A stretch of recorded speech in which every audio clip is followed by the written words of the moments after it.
G'day punters, welcome to the deep dive from Betfair HQ. What a magical little weekend here in Melbourne. Australian Open last night, Australian Open Saturday night, Australian Open for the last 2 weeks.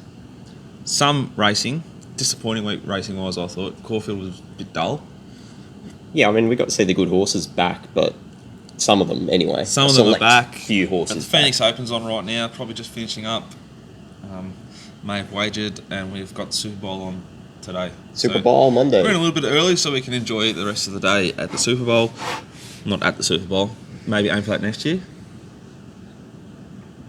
Can we do the deep dive from the Super Bowl? Damo?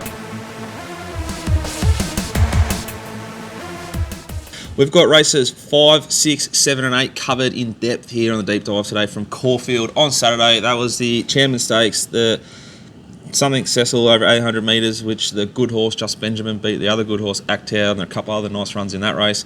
We'll then look at the Manfred Stakes and the WJ Adams Stakes, 1,000 metre listed race, which was on pace suited, but there's a little bit of action late. So we'll start in race 4, Pete. What did you want to say? You're looking at me like you want to say something. You beautiful young man who's starting to sprout some wings again early now back in Melbourne. It's and February. he is, punters, you can't see it, but he's got the leopard prints on yet again. Focus, man. Come on. We had a good question, a good viewer question. What are we taking out of this meeting, given that it was heavy, lots of rain? Every race was won by a horse sitting in the first 4. Which, yeah. I personally lost on Saturday from the yard. Thankfully, we had a nice earn via the Movers product, which softened the damage slightly for myself. But I think, as a rule, when I lose, I was up till, like I told you, incredibly late, figuring out what I did wrong and trying to learn a few lessons, which I have. And when the track's heavy like it was and a bit of a mess like it was, as a rule, I'd focus more on the overall day. When it's days like that, I focus more, I tilt slightly, I tweak slightly to the actual races themselves. So I'm looking for good performances inside of that race, but I'm very cautious with the form out of this meeting in particular and these sort of meetings. I guess that's it. The review's probably more important than anything that you thought leading up into the meeting. You just have to go through and say, right, this was suited, this is the way that the betting was, but we saw there was quite a few rides that were upside down. I think it's probably a good way of describing it. No intent. Or a lot of intent all or of a a lot sudden. of intent. I think that the change of tactics notification that the stewards, a bit like the whip rule, it's just, you may as well pretend it doesn't exist. I mean, it's all it's going to do is frustrate you. Yeah. We saw some great rides on Saturday, like Just Benjamin, Damien Oliver. There was no change of tactics. So you're entitled to blow up if you thought it was going to settle back. And speed maps are crucial to betting, and I use them a lot. I didn't have it leading, but I said on the previous show I wouldn't be surprised if he pinged the thing out. They didn't go quick at all. So for race, we'll start with race 6, right? 800 metres Caulfield, 125 grand race, benchmark 84, but some good horses here. Yep. They've gone even to the 600 for the class. So although he's changed the tactics and led, and the stewards have just slept on it, which is another issue, but we're trying to do a quick show here so Pete doesn't have to edit. So the stewards, I was looking and expecting something in the stewards report, just because I want the rule to be talked about so that they are going to notify me if they're going to change their tactics. But however, Damien's jumped, the horse is in a rhythm, it's gone even to the 600. He hasn't dug the thing up and gone real quick to lead because it's like on pace suited day or anything. He's just put the horse in the race. Yep. Just ridden with intent. I think it's a great ride. Yep. And didn't the money come for it? Basically. Well, we talked about in the previous show, Pete. Yeah. We said, which way is this going to go? Well, the market nailed it. Only just nailed it, though. Oh, it was fair to be firm. beaten. The ride won the race, I would have thought. Yep, I agree. If it settled where Actow settled, does it win? No. I don't think it wins either. Yeah. Right. Great ride. What do we take out of the race? If we look at the race in more detail, Peter, Actow's the fastest last 400 in the race. Eureka Street fastest last 200 metres in the race. Big Surf fastest last 600 metres in the race. The winner, Just Benjamin, the 6th fastest last 600 in the race, 3rd fastest last 400 in the race, and the 5th fastest last 200 in the race. Sam Slick's done similar numbers, run a good race. Sam Slick's another horse that, if anyone mapped it sitting outside lead, will get in touch because you can help me do my speed maps because I don't have it anywhere near OSL. I guess there was a little bit of support for it later. It was just firming in Sam Slick, so and same with Just Benjamin. So I don't know if the market necessarily knew that they were going to be settling forward, or if there was some of those just general more confidence.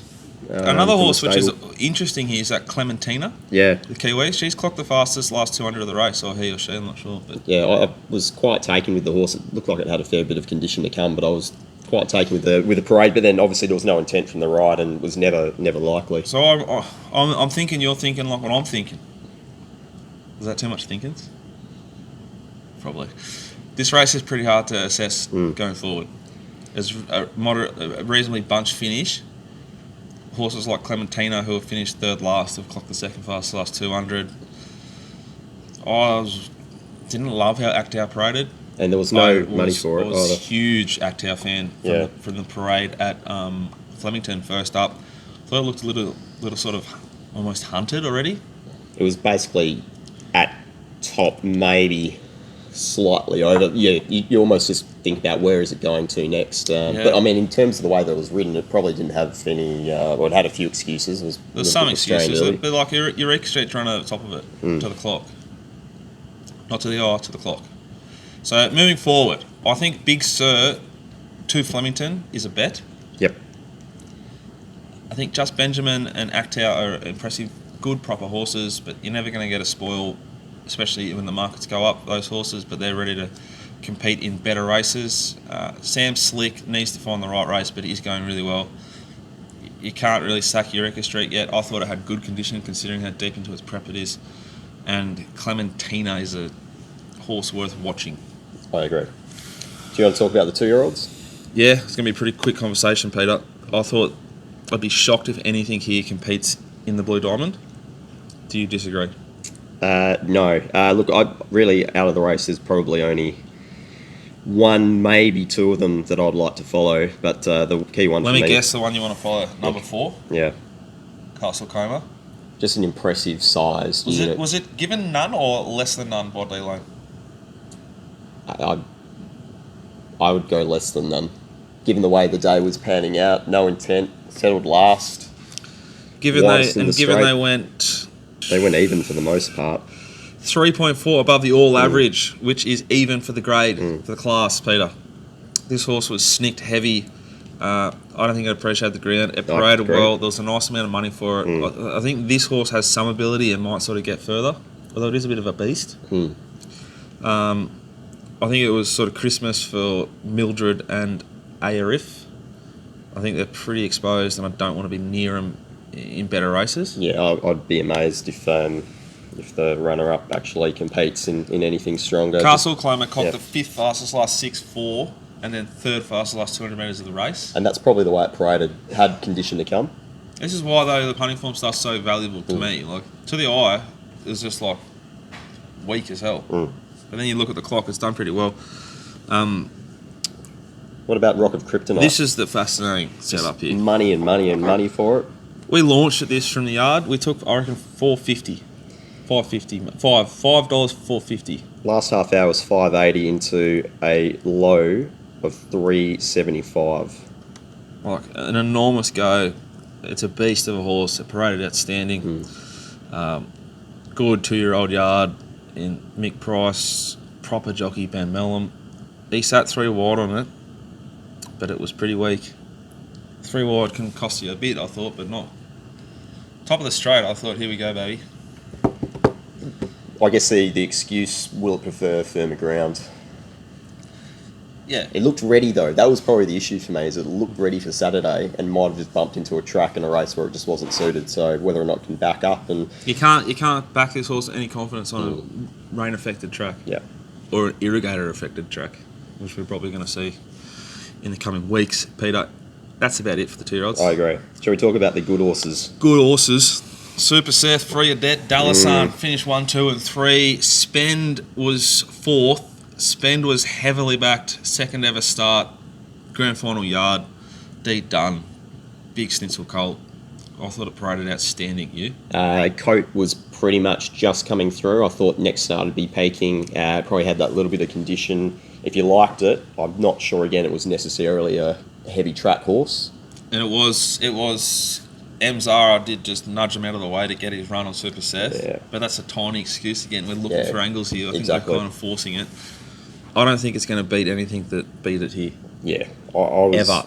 Ever again. Maybe free of debt. I thought the way that Super Seth paraded was, for me, it was one of those great parades where you can take a bit of extra confidence in terms of it still had condition to come, but geez, he was just ready on the day. I didn't like his parade. I think there's more to come. So kind of the same conclusion. I thought he was too toey, too culty. He was much more professional to the end of last prep. I think the rain itself just pissing down, like some of the horses just got a little bit edgy with it. Which just confuses the hell out of me because to my eye and the SP, Dalasan will beat Super Seth next start, 400 metres anyway. It was a very impressive parade. But then from the parade, Dalasan was outstanding. Exactly. Super Seth, I think, can improve. So I'm confused. It'll just be an SP operation when they go up if these two meet again for me.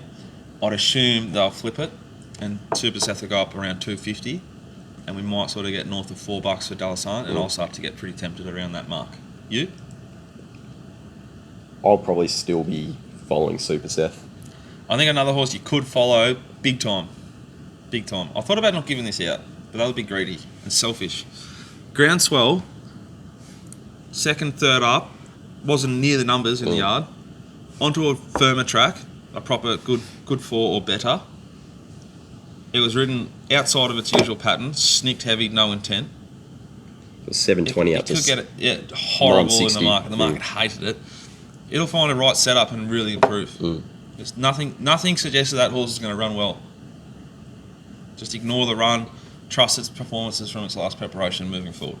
Next race, Peter, is the last race we're going to talk about. The 1,000 metre dash. The old veteran and Miss J. Dar Rose. Just loves the wet, doesn't he, Jungle Edge? Yeah. Well, he's returned a enormous figure of 12.5 here. It's the best figure he's run in his last 5 starts. Probably I haven't gone further back than that because I don't care that much.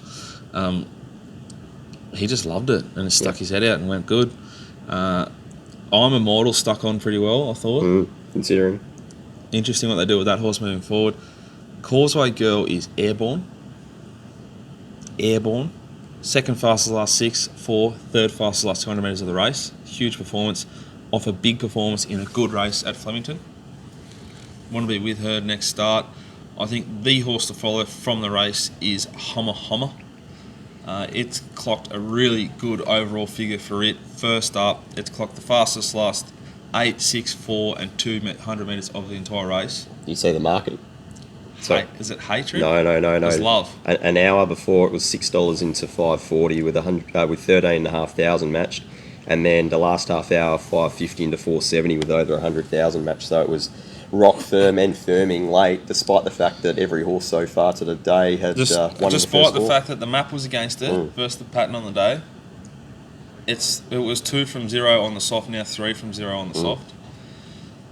I think this horse is in for a big preparation, punters. It's my horse to follow from the Caulfield meeting, outside of the obvious in Dalasan and Super Seth. Little tick for Groundswell. I think Hummer's ready to collect some listed. What do you call it? Some black type. Some black type. Wonderful. You're becoming a breeder, aren't you? You love a bit of. In your old age, you bred one, and now you're into just breeding everything. No, I'm certainly not. I'm not looking to breed anymore at this moment. I slept until 7 o'clock today. First time in 6 months. I went to Barnbugle for a golf trip. I thought I'll get some sleep. Woke up every day just like sore, hung. Went out and walked 18 holes in the wind. I came home wrecked, exhausted, a complete wreck into the parenting again. And my poor missus does it every day. What do I always say to you?